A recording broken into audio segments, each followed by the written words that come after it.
Reka mbihe ikaze nanone. Nitwa Brian Mucyo. Iki ni igice cya 5 aricyo cya nyuma gisoza iyi nkuru. Inkuru nise urupfu rw'umutima. Impamvu nayise urupfu rw'umutima nayo murayimenya ku musozo. Iyi ni inkuru ishingiye ku gitekerezo cy'uwitwa Ishimwe Rubonezangabo Dieudonné, ari nawe wayanditse. Bibutsa nanone ko ibindi bice byabanje, icya mbere, icya kabiri, icya gatatu n'icya kane ushobora kubyumva hano kuri Brown Magazine. Niba utarakora subscribe, uyu ni wo mwanya mwiza ubonye. Kora subscribe ubundi dukomeze. Igice cya 4 twarangirije aho Chantal bari bamaze kumukatira imyaka 25 y'igifungo. Imyaka gambane nge na Vanessa twari tumaze kumukorera kuko twari twanze kuvuga ukuri kandi tukuzi. Ubwo Chantal bamujyanye muri gereza, nge na Vanessa bahita baturekura nk'uko byari byategetswe n'umucamanza mukuru. Gusa kuko twari dufite amafaranga $50 by'amadolari, twahise dufatamo $8,000,000 z'amanyarwanda, duhita tuyicyura nk'ihazabu twari twaciwe n'urukiko, ubundi duhita twitahira. Nge na Vanessa twahise tujya kubanaho n'abageremera. Umunsi wa mbere washize, uwa kabiri urashira, uwa gatatu urashira, ariko nkumva n'ubundi umutima ntago utuje kubera ubugambanyi twari twakoze. Nagerageje kubyirengagiza kenshi, ngashaka uko nge na Vanessa twaganira ibindi bintu bisanzwe, ariko bikanga. Buri joro nahoraga ndotaguzwa ibyo nakoreye Chantal. Yewe no kumanywa nahoraga nshikagurika, mfite ubwoba budashira, akantu kakoma nkumva agize ubwoba, nkagira ngo ni polisi ije. Nahoraga ntekereza ko umunsi umwe bazamenya ukuri, ubundi nanjye bakaza kumfata. Umunsi umwe tumaze nk'icyumweru mu rugo urubanza rurangiye, ndabyibuka hari ku kagoroba, imvura iri kugwa. Negera Vanessa ndamubwira nti sheri, urasa neza rwose, sinzi igihe nicuza impamvu naguhisemo. Vanessa yansubije ati Brian, nanjye ndagushimira ko wankunze utitaye ko hahise hanjye, ahubwo ukankundira uko narindi, ukansezeranya kumfasha gutangira ubuzima bushya kandi ko tuzabana iteka mu bibi no mu byiza ubuziraherezo. Ubwo Vanessa yari yambaye akenda kabonerana kari gatwikira agasutiye k'umweru n'agakariso k'umweru yari yambaye. Njyaho ndarindi mu gitanda naramurebaga ukuntu yari arimo atunganya ibintu neza mu cyumba, ubundi yangiza akaza tukiryamira. Vanessa yasoje ibyo yari arimo, mbona afunguye udushumi twa kakenda kabonerana yari yambaye, ubundi kibasomba Vanessa yurira igitanda ansanga ku buriri. Araza andyama mu gituza, hehe n'imbeho. Vanessa yarakomeje ati Brian, ese koko uko bizagenda kose uzakomeza kunkunda? Naramusubije ni Vanessa, by'ukuri nubwo wenda tutigeze tubona amahirwe yo gukora ubukwe ngo tubyereke abantu, gusa icyambere ni urukundo, kandi igihe nikibyemera nubwo bukwe tuzabukora. Narakomeje nti niyemeje kugukunda uko byagenda kose. Ubwo nahise ntangira gukora Vanessa umubiri wose ngo numve ko urugo rugikomeye. Mu by'ukuri nasanze hari ahagombaga guterwa akabariro.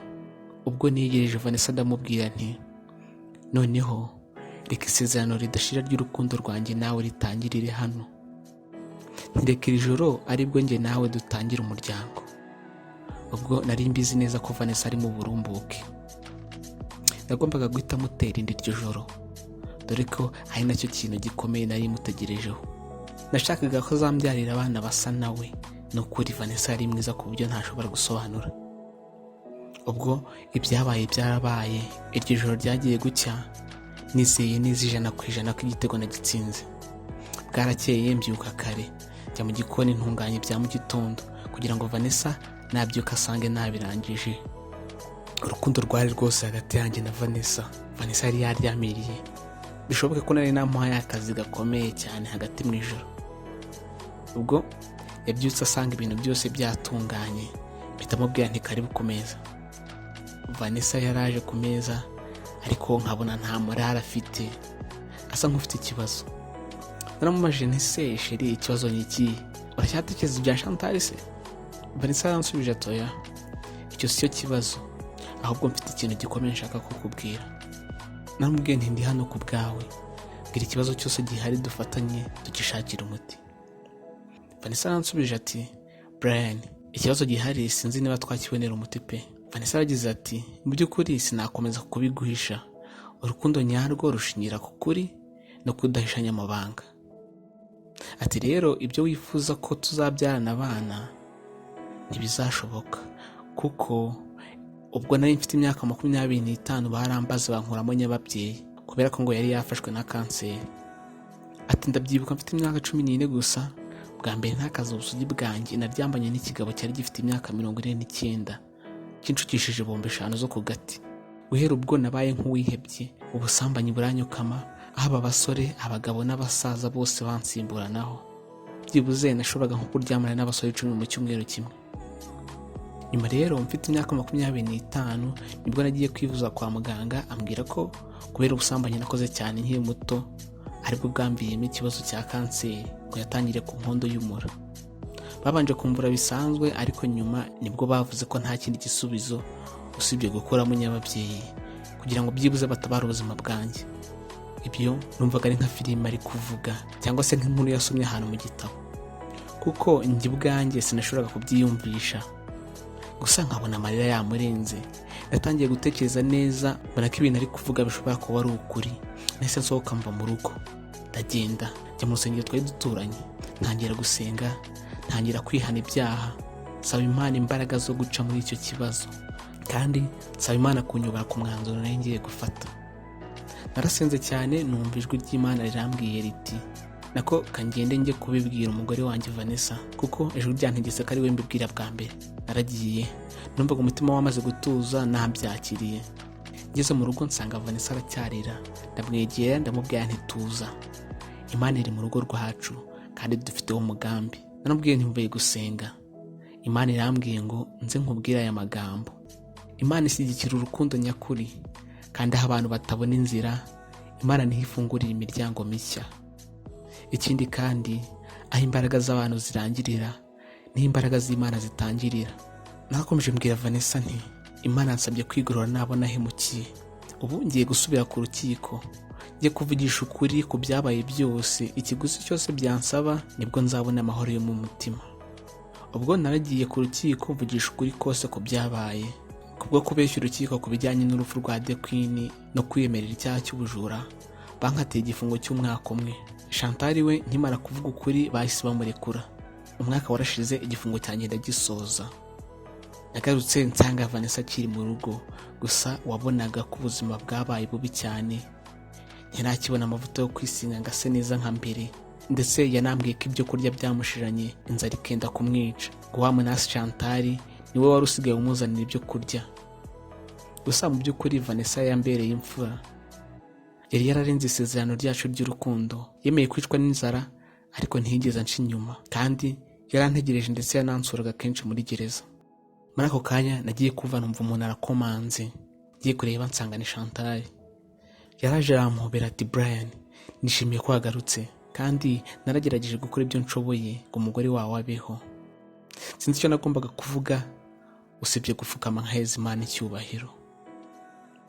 Ubu njye na Vanessa tubanye neza cyane, urukundo rwacu ruracyaryoshye nka mbere, kandi ibyo kuba tutazabyara twarabyakiriye, ndetse Chantal nawe ni inshuti ikomeye cyane y'umuryango. Njye na Vanessa dusigaye dukunda gusenga cyane, kuko bikomeza kutwegereza n'Imana, ndetse dusigaye tubana no muri korali imwe. Twarongeye turiyubaka. Sinavuga ngo tubayeho mu buzima bwiza cyane nk'abo rubanda bita abakire, ariko ntituburara. Ariko nanone navuga ko dukize, kuko dufite ikintu gihenze cyane. Icyo nta kindi, dufite amahoro yo mu mutima, dufite kandi icyizere cy'ejo hazaza. Wowe wumvise inkuru kuva ku itangiriro ryayo, ndizera ko hari byinshi yakwigishije. Gusa icy'ingenzi nshaka gukuramo ni ukumenya ko Imana ari igenga ubuzima bwacu. Ibyo ducamo byose ibibizi. Uzakunde bose, ukwanga n'ugukunda, kuko ubwo nibwo butwara imbere y'Imana. Ntuzigere wizera cyangwa ngo wiringire umwana w'umuntu, kuko no muri Bibiliya biranditse ngo wizera umwana w'umuntu avumwe. Uzizera Imana, kuko we ntabwo izemera gukorwa n'isoni. Ikindi wamenya mu buzima, igihe ugihumeka, ibi byose wakoze ushobora kubihindura. Icya mbere ni umutima uciye bugufi kandi wicuza. Impamvu iyi nkuru nayise urupfu rw'umutima ni uko iyi nkuru ishingiye ku rukundo nyarwo rwabaye hagati ya Mucyo Brian na Kariza Vanessa, kandi urukundo nyarwo njye ndufata nk'urupfu. nk'uko umuntu wapfuye adashobora kuzuka, niko urukundo nyarwo narwo nta cyarukuraho, ntirushobora kugenda. Umuntu nakubwira ngo ndagukunda ejo bugaca akagenda, uzamenye ko atigeze agukunda. urukundo nyakuri ni isezerano mushobora kubika iteka ryose. Jye wabagezagaho iyi nkuru nitwa Ishimwe Rubonezangabo Dieudonné, gusa abenshi banzi nka Avi Brown, ari nayo mazina nkoresha kuri social media zanjye. Kuri Instagram ni Avi Brown 1, kuri Facebook ni Avi Brown. Ushaka kunyandikira kuri WhatsApp wanyandikira kuri 072 85 99 240.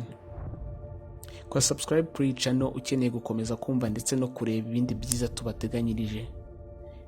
Nishimiye ko twabanye, murakoze cyane.